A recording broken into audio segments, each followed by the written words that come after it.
እግዚአብሔር ግን ዘመን የፈለገውን ያህል ቢከፋ ጨለማው ቢነግስም እግዚአብሔር የእውነት ምስክሮችን በዘመን መካከል አያሳጣም። ሰይጣን ግን በዚህ ተስፋ ያስቆርጣል። እግዚአብሔር የሌለ ያስመስላል። መከራ ሲበዛብን ስንጨናነቅ እንዲው እግዚአብሔር እኮ ልክ ነው የኃጢአቴን ዋጋን ያመጣብኝ እንላለን። ይሄ ትዕቢት ነው። የኃጢአታችን ዋጋ ይሄ ብቻ ስላልሆነ ማለት ነው። መከራ መቀበል የእግዚአብሔር የመሆን ምልክት ስለሆነ እንጂ በእግዚአብሔር የመጠላት ምልክት አይደለም። ጨለማ ሲበዛ ድንጋይ ይደበቃል፣ ከዋክብት ይደምቃሉ። መከራ ሲበዛ ቅዱሳን ይገለጣሉ፣ ኃጥአን ይደበቃሉ። ጨለማ የሚያስደነግጠው ወይም የሚሰውረው ለድንጋይ ነው። ለኮከብ ጨለማ መድመቂያው ነው፣ ለድንጋይ መደበቂያው ነው። መከራ ለክርስቲያን መድበቂያውና መብዣው ነው ማለት ነው። ክርስቲያንን የሚያበዛው መከራ ነው። ክርስቲያንን የሚያሳንሰው ኃጢአት ነው። ነቢዩ ኢዩኤል እንደተናገረ ከአንበጣ የተረፈውን ትል በላው ይላል። አንበጣ የተባለ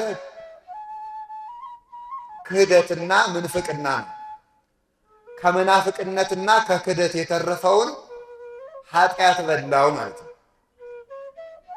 ብዙውን ክህደትና ምንፍቅና ወስዶታል፣ ፍልስፍና ወስዶታል። ብዙውን ደግሞ ሆዱ አደርባይነቱ ይዞታል።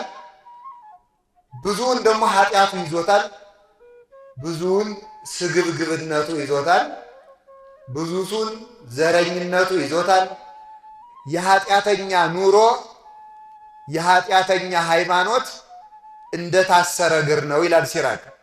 የታሰረ እግር ካሰበው እንደማይደርስ ዓለም ያሰረችው ሰው በሃይማኖቱ ካሰበው አይደርስም።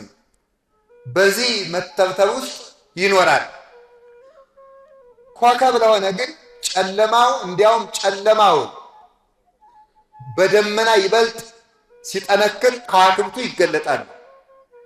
ቀን ከሆነ ከዋክብቱ ይደበዝዛሉ። መከራ ከበዛ ክርስቲያን ይበዛል። መከራ ካነሰ ክርስቲያን ያንሳል ማለት ነው። አንድ ባሕታዊ በበረሃ ዘግቶ ሲኖር የሚጎበኘው ሰው ራት የሚያቀብለው ምሳ የሚሰጠው ሠርከ ኅብስት የሚሰጠው ሰው አልነበረም። በመነነ በ69 ዓመቱ ታመመና አንድ ክርስቲያን የዕለት እንጀራ ይዞ ሊጠይቀው ሄደ። ምን ብሎ መለሰለት? 69 ዓመት አብሮኝ የኖረውን እግዚአብሔር ዛሬ መጥተህ ልታለያየኝ ነው ወይ አለ። ምክንያቱም ከመከራ ጋር ሲኖር ከእግዚአብሔር ጋር እንደሚኖር ያውቀዋል። የሚጠይቀው ሲያጣ መላእክት እንደሚከቡት ያውቃል።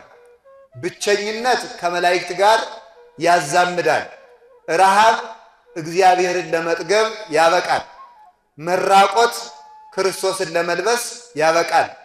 መሰደድ ለርስት መንግሥተ ሰማያት ያበቃል። ቅዱስ ዮሐንስ አፈወርቅ ምን አለ? አባቶቻችን ከዓለም ወደ እግዚአብሔር ሲሰደዱ ኖሩ፣ እኛ ደግሞ ከእግዚአብሔር ወደ ዓለም እየተሰደድናለን አለ። አባቶቻችን ሲሰደዱ ከዓለም ወደ እግዚአብሔር ይሰደዳሉ። ሲታረዱ ወደ እግዚአብሔር እየተሰደዱ ነው። እኛ ደግሞ መታረዱን፣ መገረፉን፣ መታሰሩን፣ ስለ ሃይማኖት መከራ መቀበሉን፣ ጾሙን በሸሸን ጊዜ ከእግዚአብሔር ወደ ጥፋት እየኮበለልናለን ይላል። እግዚአብሔር ግን ዘመን የፈለገውን ያህል ቢከፋ ጨለማው ቢነግስም እግዚአብሔር የእውነት ምስክሮችን በዘመን መካከል አያሳጣም። እግዚአብሔር ዘመንን ያለ መምህር ትቶት አያውቅም። ያለ በጎ ሰው ዘመን አይተውም። በዲያብሎስ ዘመን ቅዱስ ገብርኤል አልጠፋም ነበረ። በፈርዖን ዘመን ሙሴን አላሳጣም። በጥፋት ዘመን ኖህን አላሳጣም። በሰዶማውያን ዘመን ሎጥን፣ አብርሃምን አላሳጣም። እግዚአብሔር በመከራ ዘመን ሰው አያሳጣም። በመከራ ዘመን ከሚሰጣቸው ስጦታዎች አንዱ ደጋግ መምህራንን ቸር አባቶችን በመሃል እንደ ብርሃን በድቅድቅ ጨለማ ውስጥ ያወጣቸዋል ማለት ነው። ሰይጣን ግን በዚህ ተስፋ ያስቆርጣል። እግዚአብሔር የሌለ ያስመስላል። ውሸት ሲከመር እውነት የጠፋ ይመስላል። ጣዖት ሲበዛ እግዚአብሔር የሌለ ይመስላል። እውነት ብዙ ጊዜ የጠፋች ትመስላለች። መቼም ቢሆን እውነት የምትጠፋበት ጊዜ ግን አይኖርም። ጥያቄ ብጠይቃችሁ ፈቃደኛ ናችሁ? ክፉ ሰው ለእግዚአብሔር ያገለግለዋል አያገለግለውም? ሰይጣን ለእግዚአብሔር ያገለግላል አያገለግልም? እናንተ ሁሉንም በአዎንታ መለሳችሁ። ሰይጣን ያገለግላል አያገለግልም? ያገለግላል። ወሰይጣንህ ይትለአኮ ለእግዚአብሔር ይላል መጽሐፈ ሐዊ ላይ። ሰይጣንም ለእግዚአብሔር ያገለግላል። ምን በማለት? ክፉ ሰዎችን ለመቅጣት እንደ በትር በመሆን ማለት ነው። ክፉ ሰዎች ሃይማኖት የሌላቸውና ጨካኝ ነገስታትና ሰይጣን ህዝብ ሲበድል ህዝብን ለመገሰጽ ለእግዚአብሔር እንደ በትር ሆነው ያገለግላሉ። እነሱ ግን እንደዚያ በማድረጋቸው አይጠቀሙም። በትር እባብ ለመግደል ያገለግላል።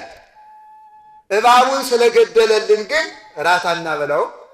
ሰይጣንና ክፉ ሰዎች ለበደል ህዝብ መገሰጫ ይሆናሉ።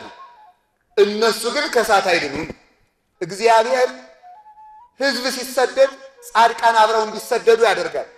እነ ኤርምያስ፣ እነ ዳንኤል፣ እነ ሕዝቅኤል ለምን አሰደዳቸው ተብሎ ሲጠየቅ ሲሰደዱ ክብር ይገኛልና እሳት ከወርቅ ሲገባ እንደሚጠራ ክብር ለቅዱሳን መከራ ለቅዱሳን ክብር ስለሚጨምርላቸው አብረው እንዲሰደዱ የሚያደርገው ለዚህ ነው።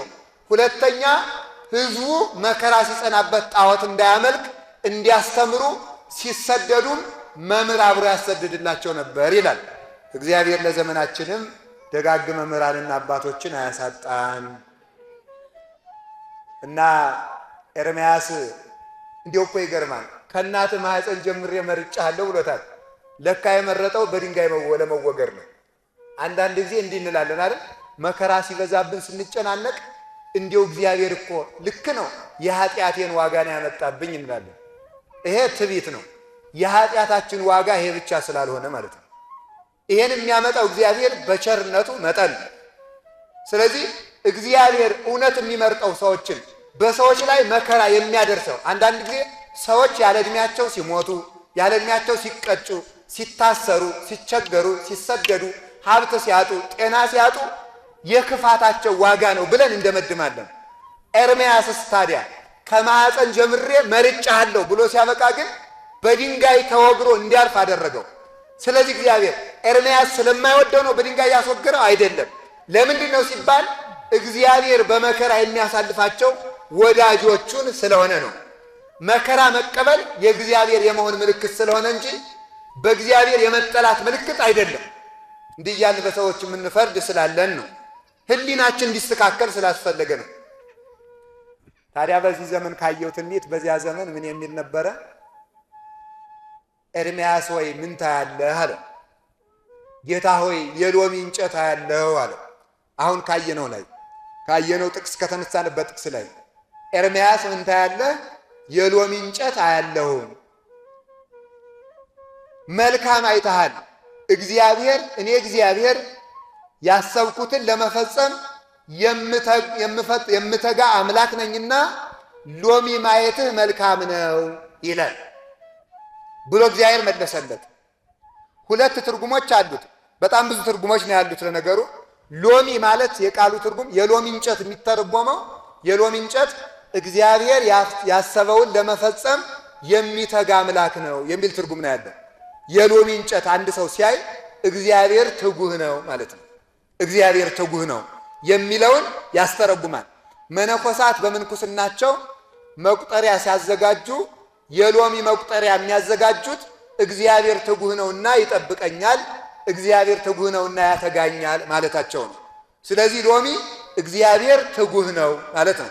እግዚአብሔር ይርኤኒ ወአልቦ ዘየሐጣኒ ውስተ ብሔር ስዑር ህየ ያሐድረኒ ወሀበ ማየ ዕረፍት ሐፀነኒ ሜጣ ለነፍሴ ወመርሃኒ ፍኖተ ጽድቅ በእንተ ስመ ዚአሁ ይላል ቅዱስ ዳዊት መዝሙር 22 ቁጥር 1 ላይ ማለት ነው። እግዚአብሔር እረኛዬ ነው የሚያሳጣኝም የለም ይላል። በሁለት ይተረጉሙታል ሊቃውንቱ። አንደኛ ሁለት ትርጉም ነው። የሚያሳጣኝ የለም ማለት ይርበኛል እንዳልን ህብስተ ሕይወት ነው። ይጠማኛል እንዳልን ማየ ሕይወት ነው። እቸገራለሁ እንዳይል የማይበደር መለኮት ነው። እታመማለሁ እንዳልን ፈውሰ መድኃኒት ክርስቶስ ነው። በጋ መድኃኒት ክርስቶስ ነው። እወድቃለሁ እንዳልን ትንሣኤ ኃይሌ ክርስቶስ ነው። እሞታለሁ እንዳልን ሕይወቴ ክርስቶስ ነው። አጣለሁ እንዳልን ሀብቴ ክርስቶስ ነው።